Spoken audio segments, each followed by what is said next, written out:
कृषिमा निर्भर नेपालीको जीवनस्तर माथि उठाउनदेखि देशकै आर्थिक उन्नतिका लागि कृषि विकासको विकल्प देखिँदैन। तसर्थ स्थानीय हावापानी अनुकूल कृषिका उन्नत प्रविधिहरूको विकास गरी कृषकको पहुँचसम्म पुर्याउन कृषि अनुसन्धान प्रक्रियाको अवलम्बन अपरिहार्य बनेको छ। यसलाई व्यवहारमा उतार्ने प्रयास स्वरूप विक्रम सम्वत 2024 सालदेखि क्षेत्रीय कृषि अनुसन्धान केन्द्र लुम्ले कार्यरत छ।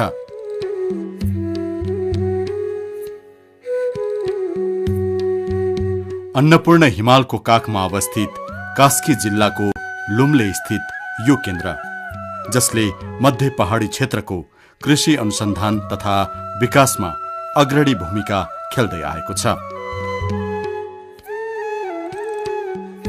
ब्रिटिश सेनाबाट सेवानिवृत्त नेपालीहरूलाई कृषिका उन्नत प्रविधि सम्बन्धी तालिम दिने उद्देश्यले विक्रम सम्वत 2024 सालमा स्थापना भएको यो संस्था 2031 सालसम्म तालिम केन्द्रकै रूपमा रह्यो। त्यसपछि केन्द्रले कृषकहरूका लागि कृषि प्रविधि सम्बन्धी तालिम लगायत उन्नत बिउ, बेर्ना, नस्ल उत्पादन तथा वितरणको सेवा उपलब्ध गराउने कार्यमा सक्रिय भूमिका खेल्दै आयो। यसपछि केन्द्रले दिगो कृषि विकासको लागि अनुसन्धानको आवश्यकता महसुस गरी कृषक सहभागितामा आधारित विभिन्न परीक्षणहरू सुरु गर्यो। यसरी कृषि अनुसन्धान कार्यलाई बहुआयामिक बनाई कृषकको समस्यामा कृषकलाई नै सहभागी बनाई सुरु गरिएको अनुसन्धान कार्य क्षेत्रको विस्तार हुँदै विक्रम सम्वत 2052 सालमा प्रसार कार्यक्रमको जिम्मेवारी कृषि विभाग र पशु सेवा विभागलाई हस्तान्तरण भयो। विक्रम सम्वत 2055 साल श्रावणमा ब्रिटिश सहयोग नियोग डिफिडले यस केन्द्रलाई पूर्ण रूपमा नेपाल कृषि अनुसन्धान परिषद अन्तर्गत कृषि अनुसन्धान केन्द्रको रूपमा रहने गरी नेपाल सरकारलाई हस्तान्तरण गर्यो।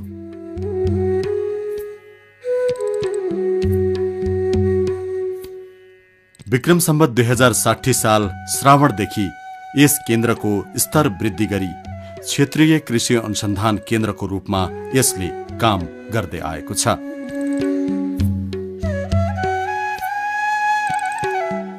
केन्द्रले आफ्नो कार्यक्षेत्र विस्तार गर्दै विक्रम सम्वत 2064 सालदेखि पश्चिमाञ्चल विकास क्षेत्रका मध्य तथा उच्च पहाडी 13 जिल्लामा कृषि अनुसन्धानका कार्यहरू सञ्चालन गर्दै आएको छ।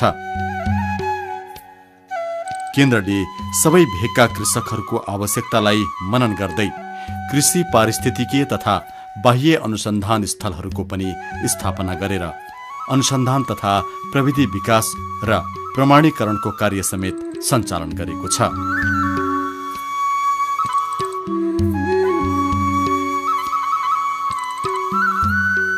खाद्यान्न नेपालको प्रमुख बालीको रूपमा रहे पनि विगत 2 दशकमा जनसङ्ख्या तीव्र रूपले बढेको तुलनामा खाद्यान्न उत्पादनको मात्रामा कमी हुँदै आएको देखिन्छ। खाद्यान्नको यो अभावलाई पूरा गर्न कृषि केन्द्र लुम्लेले मकै, धान, गहुँ, कोदो, जौ, तोरी, भटमास, दाल बालीका साथै अन्य बालीमा जातीय विकास र खेती गरिने विभिन्न प्रविधि सम्बन्धी परीक्षण र अनुसन्धान गरिरहेको छ। मकै बालीमा जातीय विकास सम्बन्धी परीक्षण र अनुसन्धानका साथै विभिन्न जातका मकैको प्रजनन र मूल बिउ उत्पादन गर्ने जिम्मेवारी यस केन्द्रको बाली अनुसन्धान कार्यक्रमले लिएको छ। धान खेतका लागि अगौटे मकैका जातहरू अरुण 1 र अरुण 2 EV लगायतका जात, पाखो बारीको लागि देउती, मनकामना 1, मनकामना 3, मनकामना 4, मनकामना 5, मनकामना 6 र पोसिलो मकै 1 जस्ता जातहरूलाई सिफारिस गरेको छ। पोसिलो मकै 1 मा साधारण मकैमा भन्दा प्रोटिनको मात्रा बढी हुने भएकोले यसलाई गुणस्तरीय प्रोटिन युक्त मकै भनेर चिनिन्छ। नेपालको प्रमुख खाद्यान्न बाली धान। यस केन्द्रले धान बालीमा पनि जातीय विकास र सुधार सम्बन्धी परीक्षण र अनुसन्धान कार्य गरिरहेको छ। चिसो सहन सक्ने धानका जातहरूमा छोमरोङ, लुम्ले 2 र माछापुच्छ्रे 3 को मूल बिउ उत्पादन गर्ने जिम्मेवारी यसै केन्द्रले लिएको छ। प्रति हेक्टर 4 देखि 5 टन उत्पादन दिने यी धानका जातहरू उच्च पहाडी क्षेत्रका लागि उपयुक्त ठहर गरी सिफारिस गरिएका छन्। त्यसैगरी यस केन्द्रले चैते, मसिनो तथा बासमती आदि विभिन्न जातका धानहरूको परीक्षण र अनुसन्धान कार्य समेत गरिरहेको छ।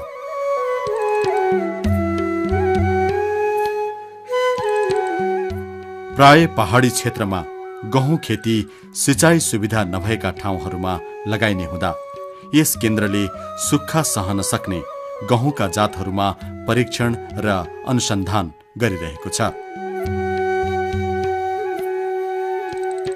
यसका साथै पहाडी क्षेत्रका लागि उपयुक्त देखिएका जातहरू प्रजनन बिउ केन्द्रमा र मूल बिउ केन्द्रको रेखदेखमा कृषकको खेतबारीमा उत्पादन गरिरहेको छ। यस केन्द्रले तोरी बालीको विकास, संरक्षण र सम्वर्धन कार्य पनि गरिरहेको छ। यसले लुम्ले तोरी 1 को जातीय सुधारको साथै मूल बिउ समेत उत्पादन गरिरहेको छ।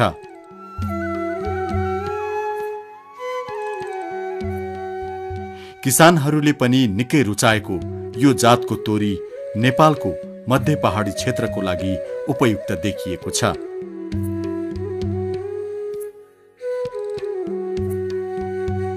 भटमास खेतीमा मध्य पहाडी क्षेत्रलाई लक्षित गरी केन्द्रले विकास गरेको लुम्ले 1 जातको भटमासको जातीय सुधार सम्बन्धी परीक्षणको साथै मूल बिउ पनि उत्पादन गरिरहेको छ।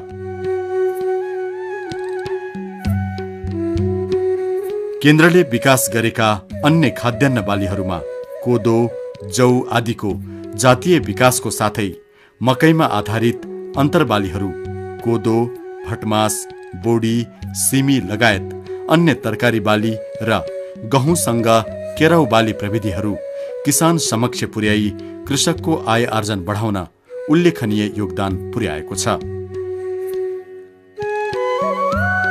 स्थापना कालदेखि नै अनुसन्धान केन्द्रको पहुँच क्षेत्रमा विभिन्न प्रकारका फलफूल, मौसमी तथा बेमौसमी तरकारी बाली र आलु बाली सम्बन्धी अनुसन्धान गर्दै आएको छ।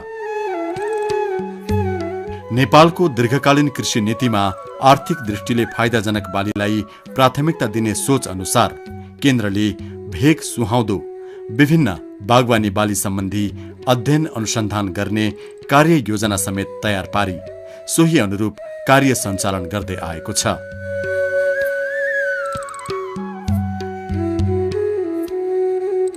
बेमौसमी गोलभेडा लगायत विभिन्न तरकारी बाली अनुसन्धानबाट निस्केका प्रविधिले यस क्षेत्रका किसानहरू निकै लाभान्वित भई यिनीहरूको जीवन स्तरमा राम्रो सुधार आएको छ।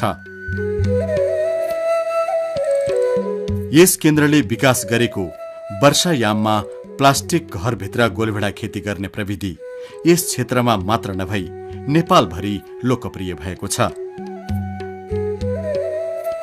सुन्तला नेपालको मध्य पहाडी भूभागको महत्त्वपूर्ण र प्रमुख फलफूल बालीको रूपमा लिइन्छ।